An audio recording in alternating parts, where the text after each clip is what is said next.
This week on the Autocar show, Gavin takes a spin in Skoda's performance version of the Octavia, the RS. And Sherman takes a test drive on Triumph's latest monster, the Tiger Explorer XCX. We also take a test drive in the Rolls-Royce Black Badge editions.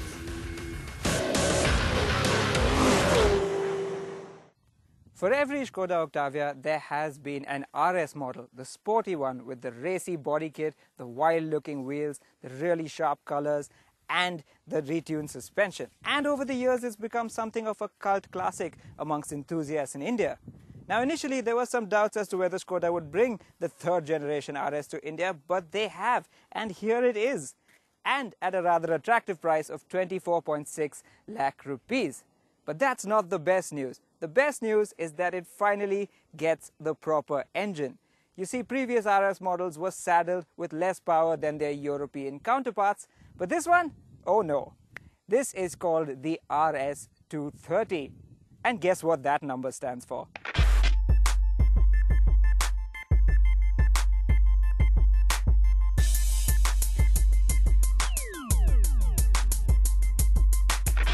That's right. 230 horsepower, a proper performance engine then. But more on that later. First, let's see how you can tell the RS apart from the regular Octavia. It starts with the new front bumper that looks far more menacing with its large intakes, 4 and functional. Then there are the anthracite Hawk alloy wheels in a larger 17-inch size with red brake calipers peeking out from behind them, and at the rear, a new bumper with twin exhausts and a purposeful looking spoiler on the boot lid. As before, you get a humongous 590-litre boot underneath the liftback opening, which can be expanded to 1,580 litres by folding the rear seats. And step inside and you'll find the same spacious back seat as the regular car, although it's wrapped in contrast-stitched leather and Alcantara with big RS logos on the backrests. As before, the seat is a tad low and thigh support could have been better, but hey, this is the RS, so maybe this isn't the seat we should be looking at. Now, arguably, the seats that matter more in an Octavia RS are the ones at the front, and Skoda has really focused its attention on these, starting with the seats themselves. They're still electrically adjustable. In fact, the driver's seat even has a memory function, but these seats have a single-piece backrest, really nice, thick bolstering to hold you in place, and they're wrapped in leather and Alcantara. There have been a few other changes on the interior of the RS. For instance, the color scheme is all black now, and that suits the sporty nature of the car quite well. And of course, there is this new RS steering wheel. It's got a flat bottom and it feels really grippy to hold when you're driving hard in corners. You also get loads of red stitching just about everywhere in the cabin, which really adds to the sporty appeal. And the vast equipment list from the top spec Octavia returns, including 8 airbags, keyless entry and go, and the superb 8-inch touchscreen infotainment system with navigation, Apple CarPlay and Android Auto. A welcome new feature, given the powerful petrol engine, is engine stop-start, which could save you a bit of fuel around town. And with all of that covered, time to hit the road and see what this baby can do.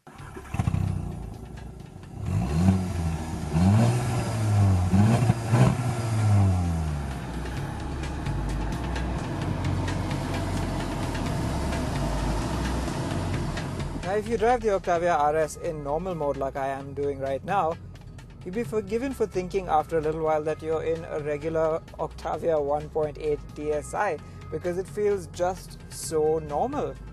As you can probably tell, it's very refined, the engine is in straining, the gearbox is shifting up nice and early below 2000 RPM for better fuel economy, and well, it feels like a regular car. It doesn't feel like anything overtly sporty. The only small grouse I have is that in this mode, if you do suddenly want to make an overtaking maneuver and you kick down hard, it does tend to hesitate a little bit. The thing about this motor is that it's really quiet until about 2,500 to 3,000 RPM, but once you cross that point, it starts to make its true noise, like so.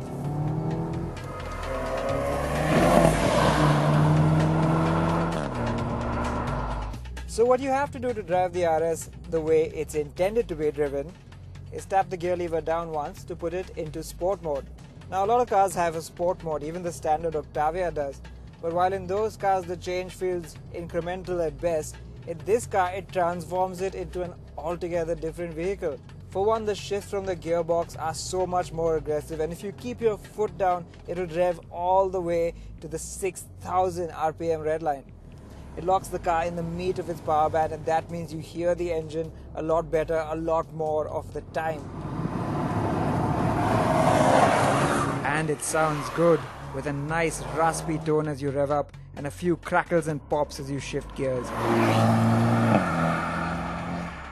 You can also take manual control via the gear lever or these paddles behind the wheel, and the gear shifts in that case are just instant. And with the car set to manual mode, it will rev even higher, all the way to 6,700 RPM. And onto the performance itself, which is truly something special. While the old Skoda Octavia RSs used 1.8-litre turbo petrol engines, this one uses a 2-litre turbo petrol engine, and it makes a whopping 230 horsepower. Torque is an equally staggering 350 Newton meters, and Skoda says that lets the car do 0 to 100 kilometers an hour in 6.8 seconds. But let me let you in on a secret. We tested the car against our equipment yesterday, and it recorded a 6.6 second 0 to 100 time. So it's even quicker than what Skoda says it is. You see, this is a front-wheel drive car, but Skoda has decided to fit it with a very clever front limited slip differential, and that really sorts out the way it puts out its power in a straight line or through the corners. There's very little in the way of torque steer, and though you can get some wheel spin if you try and launch the car aggressively, it is really impressively contained. Now, the true genius of this limited slip differential comes into play when you push the RS hard around corners.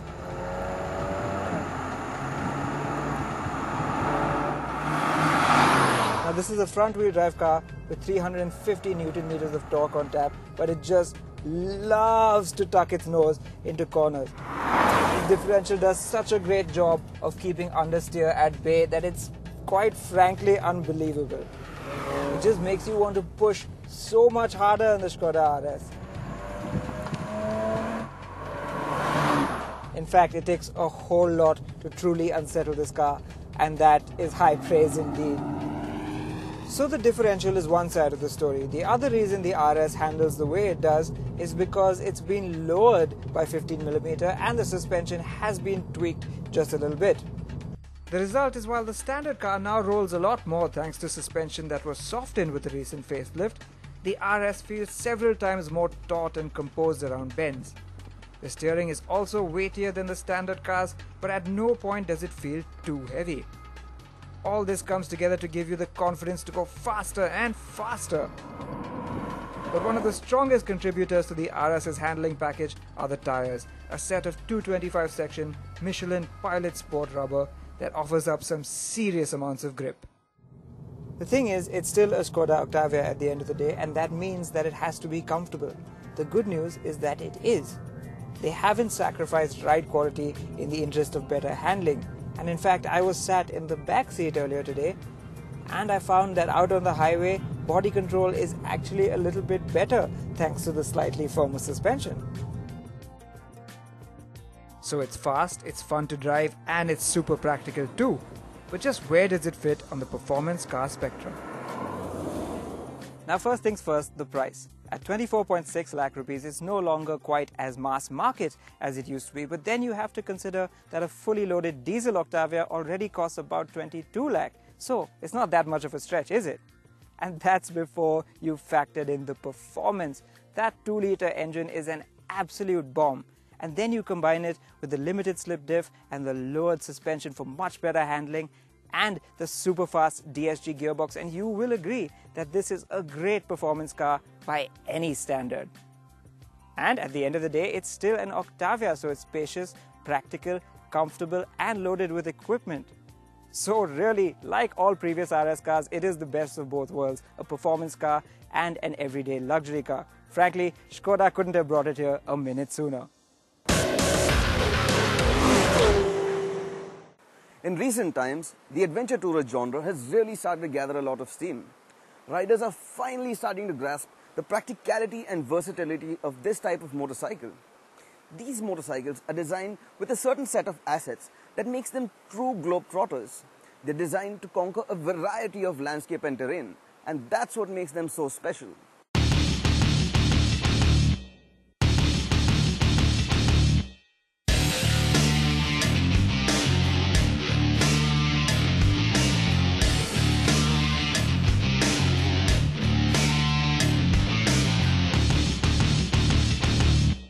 Lo and behold, this beast right here is the Tiger 1200 Explorer from Triumph.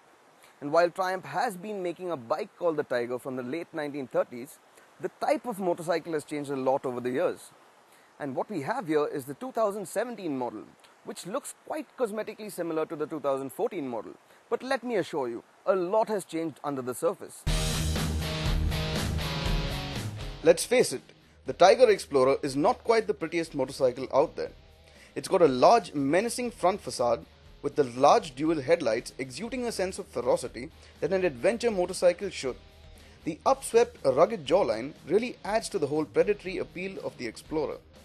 Now, adjusting the windscreen on the old bike was a rather cumbersome experience. However, this new electronically adjustable windscreen is just so much easier to operate. It's controlled via the toggle switches on the left switchgear. And the manner in which it adjusts the screen looks pretty cool too.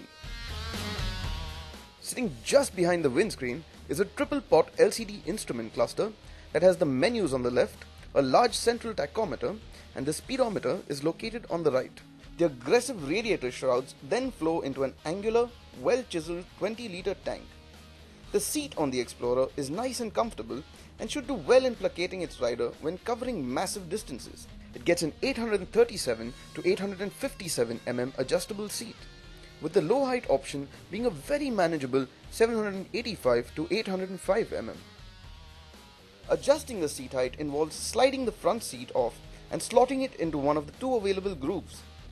The lower option is a rather inviting seat height, and moving the motorcycle during parking drills shouldn't be too much of an issue. The pillion seat is a well-cushioned, wide one which should also be rather comfortable should you choose to take a pillion along. The upswept silencer on the Explorer is absolutely humongous. It gets a simple, sort of rectangular shape, devoid of any drama. While viewing the profile of the Explorer, the silencer is swept at an angle that is parallel to the bottom of the subframe and lends a sort of flow into the minimalistic tail end. This houses nice thick grab rails and culminates in a vertical twin-strip LED taillight. This behemoth is extremely rideable because of the advanced electronic packages it now comes with. An area where the Tiger Explorer fell woefully short before, it now gets all the bells and whistles that keep it astride with the competition. It now gets a ride-by-wire throttle which allows it to have 3 riding modes: road, rain and off-road. The traction control, ABS and throttle response are adjusted accordingly. It also gets cruise control as standard. And, like the Ducati Multistrada Enduro, it now also gets cornering ABS and cornering traction control, thanks to a 6-axis inertial measurement unit.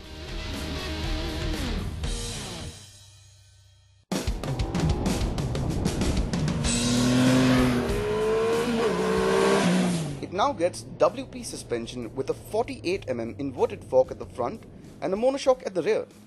The front gets electronically adjustable damping, while the rear gets a semi-active electronic damping setup.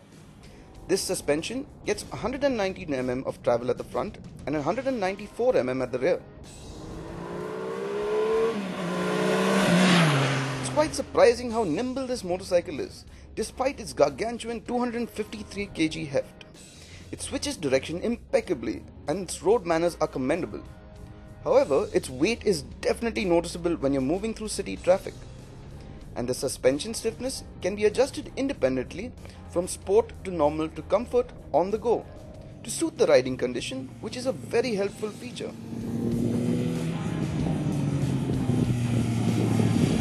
The only time you'll need to stop is when switching into off-road mode, in which the traction control and rear wheel ABS is switched off.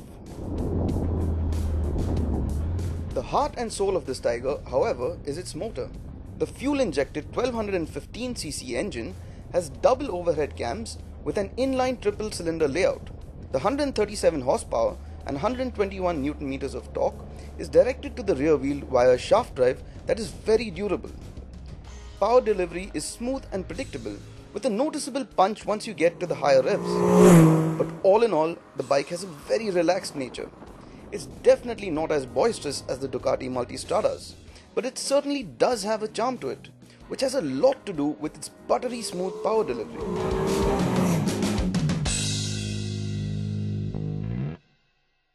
All in all, the bike has a very relaxed nature about it. It may not be as sporty as the Ducati Multistradas, but it certainly has its own charm, which has a lot to do with that buttery smooth inline triple engine. And the electronics are finally on par with the other large displacement adventure tourers. Although this Tiger is certainly a more road-biased bike. Despite it coming with heavy-duty 19 and 17-inch rims that have spokes on a central ridge to allow for tubeless tires, the Tiger doesn't feel very off-road friendly. It tends to feel quite front-heavy when off-road, although it could certainly manage some trail riding, not the more technical stuff. While the Metzeler Touran's next tires work brilliantly on the road, they leave a bit to be desired off it. So while it can handle a bit of light off-roading, this is a bike that shines on open highways and twisty mountain roads.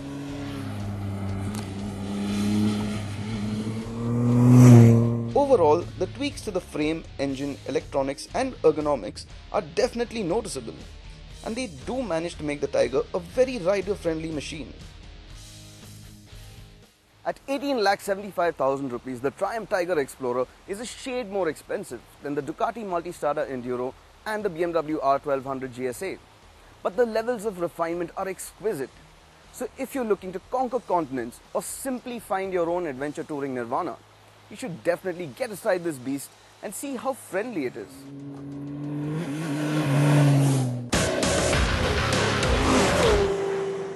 Rolls-Royce, it's a brand that is steeped in tradition and quintessentially British. It's a brand that would never have to compromise its core values for anyone or anything. However, it too is starting to realize that times are changing and so are its customers. They're getting younger, more vibrant and more dynamic, if you will. And so what has Rolls-Royce done to address that? Well, allow me to introduce you to the Black Badge. The Black Badge Wraith and Ghost were unveiled at the 2016 Geneva Motor Show, while the Dawn convertible got the Black Badge treatment earlier in 2017. And to help us get to know this special edition of an already special car, Rolls-Royce has brought us to Dubai and sent us out in a convoy with several other models from the range onto some wide, open desert roads. So the Rolls-Royce Black Badge editions, this is what Rolls-Royce would be making if they ever decided to make a sports car. Of course, I'm kidding. Rolls-Royce could never make a sports car. It's Rolls-Royce. The company doesn't dabble in this sort of thing. I mean, they're going to give us an SUV very soon, but they won't call it an SUV. They're going to call it a high-sided vehicle. That is how much they are willing to stick onto brand. They won't go beyond their means. And that's just fine. This is what you want from a Rolls-Royce. So then, what is it that sets the Black Badge editions apart? Well, for one, it's the powertrain. It's the same 6.6 litre twin turbocharged V12 as before, and here in the Ghost Black Badge that I'm driving now, it's now been turned up to 603 horsepower and 840 Newton meters of torque. It's quite a bit more. And in the Wraith Black Badge, which is just a little ahead of me right now, it's even higher. Can you feel all that added oomph? Well, not here on Dubai's motorways, which are poker straight and governed by very strict speed limits. But I'm sure if you drove the two cars back to back, this and a standard one, yes, you'd feel a bit more urgency from the engine. Right now, though, still very much a Rolls-Royce. And by that, I mean it's smooth like a velvet glove and utterly effortless in the way it gathers pace. In the same vein, it rides very much like a Rolls-Royce. It's superbly comfortable. I can't hear anything of what's going on beneath me. And that's, again, what you want from this sort of car. But I am told that should you encounter a mountain road, the chassis has been designed to adapt and take it on with a little bit more aggression. The one way that you can tell that this is the Black Badge edition is of course the way it looks on the outside and in. The trims here are, yes, a bit more sporty. Of course, this being a Rolls-Royce, you can customize it how you want, but the idea is to give you a little bit more aggression than you would get from the standard car. You get a dashboard inlaid with carbon fiber, and yes, that sounds a bit passé, but this is a Rolls, so the strands of carbon have been interwoven with strands of aerospace grade aluminium for this intricate pattern. So what the Black Badge editions are really is a recognition by Rolls-Royce that their customers are changing. They're no longer old men in fuddy-duddy tweed suits. They're young, they're dynamic, and they're very, very modern. And one of the things that these modern customers really like to do is go for the black treatment, and they do that aftermarket. What they do is paint every visible exterior part black for a more stealthy look. It's all the rage these days. So Rolls-Royce thought, why don't we offer that straight from the factory? And that's why these Black Badge editions have a black Spirit of Ecstasy on the hood. They have a black grille and they have black wheels. It all looks very aggressive and very modern and cool. Those wheels, by the way, they're 21 inches in size and made from 22 layers of carbon fiber folded over one another and blended with aluminium and titanium. The result is actually quite menacing. This isn't Bruce Wayne's Rolls-Royce, this is Batman's Rolls-Royce. So if you can customize a Rolls-Royce endlessly and go to a tuner to get more performance, why does the Black Badge exist? Well, it's more than just a special edition. It's a statement, both for Rolls-Royce and the people that buy one, that times are changing. That even tradition can be mixed with a little modern flair. That even a Rolls can have a little more attitude.